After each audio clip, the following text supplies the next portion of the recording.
अक्सर ना जब किसी बीमारी या किसी शारीरिक चोट की बात होती है तो एक तरह की क्लैरिटी होती है, मतलब एक स्पष्टता की उम्मीद रहती है। हाँ बिल्कुल, जैसे कुछ टूट गया हो तो साफ पता चल जाता है। राइट, जैसे अगर किसी की हड्डी टूटती है तो आप एक्सरे करवाते हैं और उसमें एक टेढ़ी सफेद लाइन साफ साफ दिख जाती है। डॉक्टर बस उंगली रखकर कह देता है कि भाई ये रही समस्या। और सच कहूं तो ये बात दिमाग को बहुत तसल्ली देती है। मतलब इंसानी फितरत ही ऐसी है, जी। चीजों को देखना, उन्हें अलग अलग खांचों में बांटना। हाँ, एक सीधा समाधान खोजना। बिल्कुल बाइनरी की तरह के, या तो कुछ टूटा है या नहीं टूटा है। पर जब हम इंसान के दिमाग, उसके पुराने दर्द, धोखे और पीढ़ियों से चले आ रहे सदमे की दुनिया में कदम रखते हैं ना, तो वो एक्सरे मशीन अचानक काम करना बंद कर देती है। एकदम सही बात है। मतलब कोई मशीन या स्कैन ये नहीं बता सकता कि किसी पुरानी वीरान हवेली में भटकती एक आत्मा का दर्द आखिर कितना गहरा है। तो आज की हमारी इस विस्तृत चर्चा में, जहां हम उपलब्ध कराए गए स्रोतों का गहराई से विश्लेषण करते हैं, हम इसी धुंधले और जटिल चक्रव्यूह में उतरने वाले हैं। और ये बहुत ही दिलचस्प होने वाला है ना? आज का हमारा फोकस अनाया, विवान, कबीर, दादी माँ और मीरा की वो रोंगटे खड़े कर देने वाली कहानी है, जहां एक हवेली के गलियारों में इंसाफ की पुकार गूंज रही है। चलिए इसे थोड़ा विस्तार से समझते हैं। मैं कहूंगी कि ये जो स्रोत सामग्री है, ये अपने आप में एक बहुत ही अद्भुत साइकोलॉजिकल स्टडी है। मतलब सतह पर देखने पर यह आपको बिल्कुल क्लासिक हॉरर लगता है। हाँ, वो बिजली कड़कना, खून के निशान, हम्म रहस्यमयी तहखाने, बिल्कुल।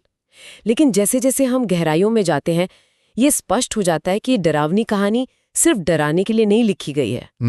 ये असल में प्यार में मिले धोखे, एक अधूरेपन और न्याय की मांग का एक बेहद शक्तिशाली प्रतीक बन चुकी है। और यही आज का हमारा मिशन भी है।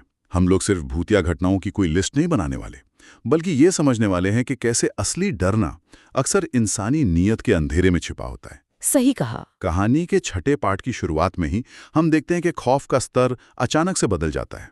ये अब सिर्फ एक मनोवैज्ञानिक डर नहीं है कि शायद कोई परछाई थी। हाँ, अब वो खतरा असली लगने लगता है।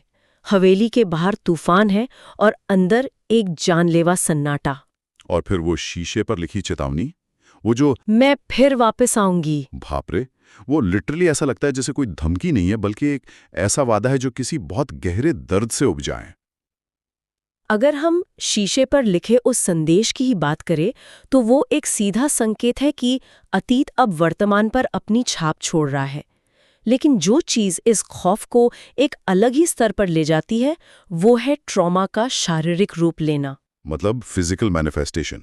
बिल्कुल। मनोवैज्ञानिक नजरिए से जब कोई गहरा सदमा अनसुलझा रह जाता है, तो वो एक पैरासाइट की तरह काम करने लगता है। उसे जिंदा रहने के लिए एक शरीर, एक माध्यम की जरूरत होती है। और यही बात विवान के उस भयानक सपने को इतना डरावना बनाती है। हाँ। सपने में जब मीरा उसे कहती है ना कि तुम मुझे छोड़कर नहीं जा सकते, और फिर जब विवान अचानक डर कर उठता है, तो उसके हाथ पर खून का एक असली निशान बना होता है। ये हिस्सा कहानी में एक बहुत बड़ा शिफ्ट लाता है। एकदम सपने और असलियत के बीच की दीवार वहीं टूट जाती है। राइट।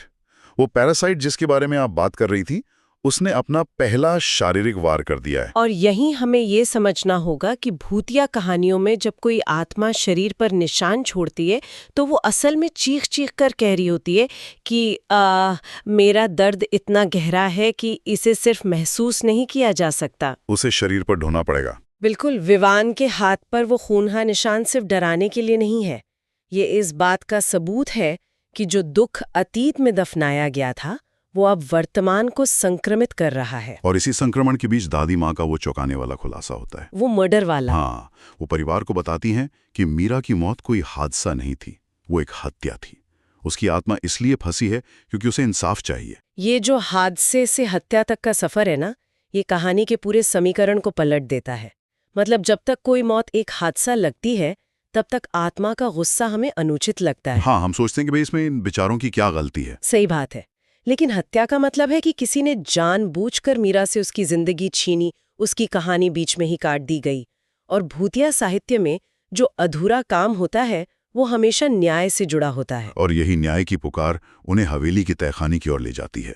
और तहखाने का वो दृश्य, मुझे लगता है कि ये पूरी कहानी का सबसे प्रतीकात्मक हिस्सा है। तहखाने वाला सीन बहुत ही इंटेंस है ना?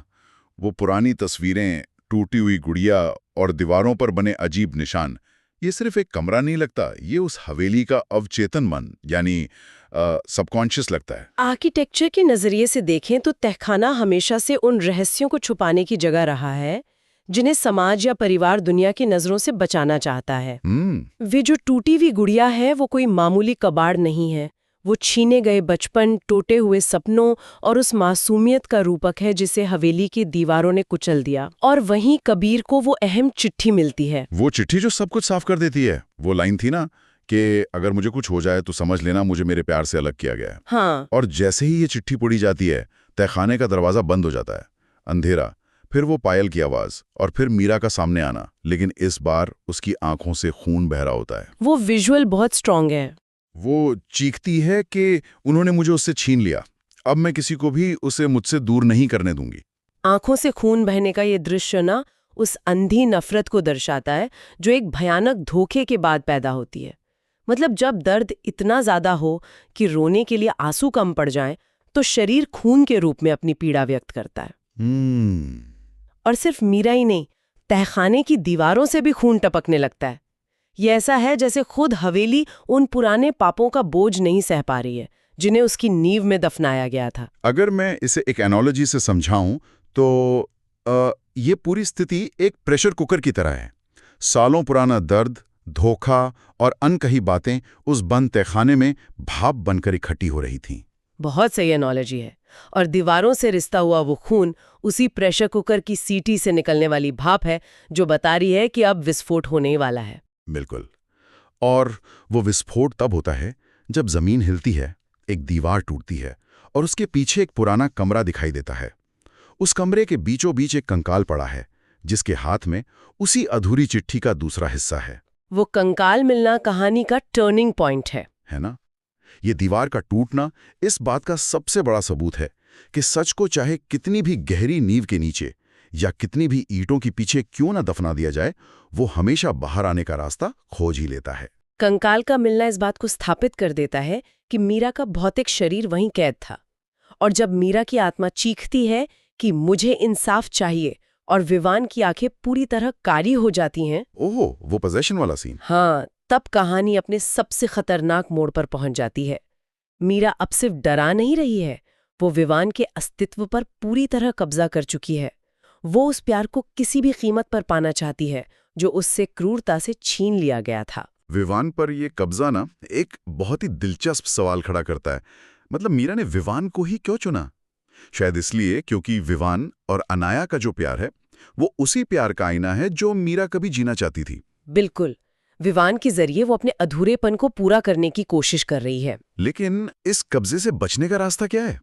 तभी दादी माँ की पुरानी किताब से एक सुराग मिलता है कि मुक्ति वहीं है जहां मौत हुई थी।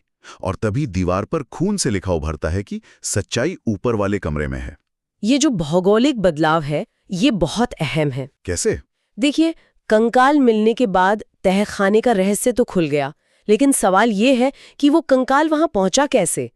तहखाना वो जगह थी जहां सच को छिपाया गया था, लेकिन ऊपर वाला कमरा वो जगह है जहां असल अपराध हुआ था, जहां वो बीज बोया गया था। हाँ, किसी भी सदमे को जड़ से खत्म करने के लिए आपको ठीक उसी जगह जाना पड़ता है जहां से उसकी शुरुआत हुई थी। और वो ऊपर वाला पुराना धूल भरा कमरा जहां फर्श पर सूखा हुआ खून है और एक टूटा हुआ शीशा है, उस शीशे में अतीत का जो दृश्य दिखाई देता है वो सच में रोंगटे खड़े कर देता है। वो फ्लैशबैक वाला सीन। राइट। दुल्हन के जोड़े में सजी मीरा रो रही है, भीख मांग रही है कि मुझे वीर के पास जाने दो। लेकिन कुछ लोग उसे जबरदस्ती रोकते हैं, कमरे में बंद करते हैं, फिर एक आदमी उसे धक्का देता है और सीढ़ियों से गिरकर उसकी मौत हो जाती है। ये दृश्य कहानी के पूरे ढांचे को बदल कर रख देता है। अनाया को समझ आ जाता है कि मीरा की हत्या किसी बाहरी दानव या दुश्मन ने नहीं की थी, बल्कि उसी के खून ने, उसी के परिवार ने की थी। हाँ, एक ऑनर किलिंग। बिल्कुल, ये एक सीधा ऑनर किलिंग का मामला है जिसे समाज से छिपाने के लिए एक हादसे या शायद एक भूतिया शाप का नाम दे दिया गया। पर रुको, मैं यहाँ एक बात सोच रहा था। क्या हम यहाँ पूरी तरह से गलत दिशा में नहीं सोच रहे थे? मतलब शुरुआत से हम इस आत्मा को एक विलन मान रहे हैं, एक ऐसी शक्ति जो हमारे किरदारों की जान लेना चाहती है। सही पॉइंट है। लेकिन जब हमें ये पता चलता है कि असली राक्षस तो मीरा का अपना परिवार था, तो क्या वो सारी सहानुभूति जो अब तक किरदारों के लिए थी, वो पूरी तरह से उस भूत की तरफ नहीं मुड़ जाती? मतलब परिवार ने उसे सिर्फ इसलिए सीढ़ियों से धक्का दे दिया क्योंकि वो अपनी मर्जी से प्यार करना चाहती थी? और यही इस कहानी की सबसे बड़ी खूबी है। यह हमें सोचने पर मजबूर करती है कि असली हॉरर क्या है। एक भटकती हुई आत्मा या वो इंसान जो अपनी झूठी शान के लिए अपनी ही बेटी की जान ले लेते हैं? सच में बहुत डार्क है ये। जब डरावनी आंखों की जगह मीरा की आत्मा कमरे में प्रकट होती है, तो अब उसकी आंखों में वो अंधा गुस्सा नहीं है, अब सिर्फ एक अथाह दर्द है। वो कहती है, उन्होंने मेरा प्यार मुझसे छीन लिया, मैं बस उसे वापस चाहती थी। ये संवाद साबित करता है कि हॉरर यहाँ पितृसत्तात्मक नियंत्रण और परिवार के नाम पर किए गए धोखे का बस एक रूपक है। मतलब वो भयानक भूत अचानक एक बेबस टूटी हुई लड़की में बदल जाता है। ये एहसास कि वो सिर्फ एक पीड़ित है जो दशकों से उस बंद कमरे में अपने छीने हुए प्यार को ढूंढ रही है, ये किसी को भी भावुक कर सकता है यार। और क्योंकि आत्मा का असली स्वरूप अब सामने आ चुका है, तो उसे शांत करने का तरीका भी बदल जाता है। जब कोई आत्मा वास्तव में एक पीड़ित होती है, तो उसे किसी हथियार, तंत्र मंत्र या किसी हिंसक अनुष्ठान से नहीं हराया जा सकता। तो फिर कैसे? प्रतिशोध की आग को केवल एक गहरी मानवीय सहानुभूति ही बुझा सकती है। लेकिन वो आग अभी बुझी नहीं है। स्थिति बेहद खतरनाक हो चुकी है। विमान हवा में उठने लगता है, काली डरावनी परछाइयां उसे चारों तरफ से जकड़ लेती हैं। दादी माँ चेतावनी देती हैं कि अगर आत्मा को अभी मुक्ति नहीं मिली तो विमान की जान चली जाएगी। वो क्लाइमैक्स का बिल्डअप है। हाँ, ये वो पल है जहां सब कुछ दांव पर लगा है। और अनाया यहाँ जो रास्ता चुनती है वो वाकई में हैरान करने वाला है। अनाया का कदम ना किसी भी पारंपरिक भूतिया कहानी के क्लाइमैक्स से बिल्कुल अलग है।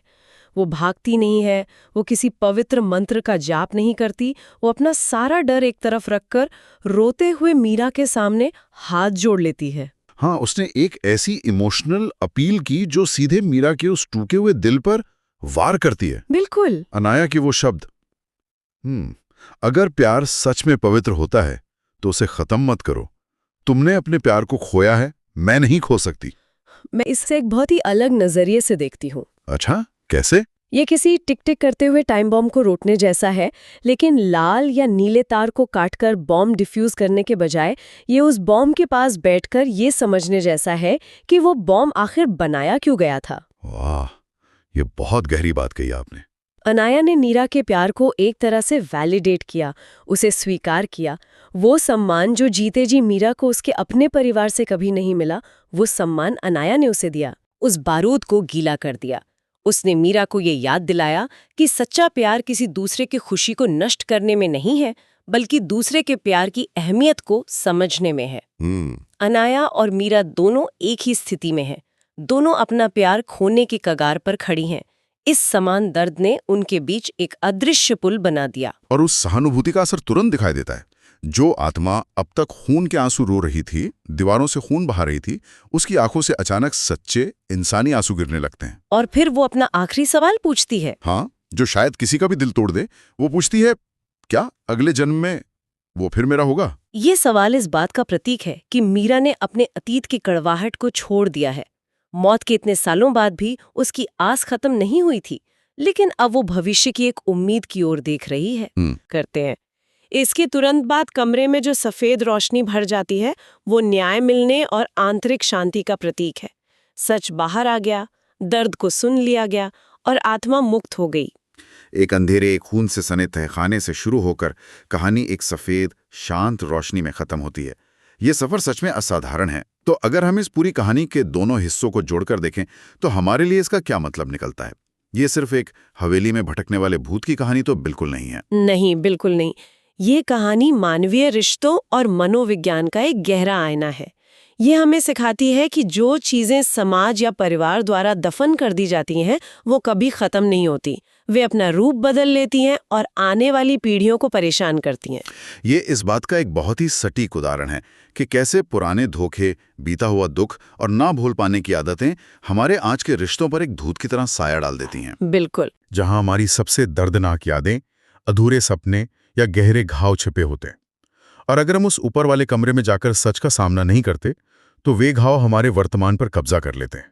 ठीक वैसे ही जैसे मीरा के दुख ने विवान पर कब्जा कर लिया था। और उस व्यक्तिगत भूत से छुटकारा पाने का एकमात्र तरीका है सच का सामना करना, खुद के प्रति और कभी-कभी जिसने हमें चोट पहुंचाई है उसके प्रति भी।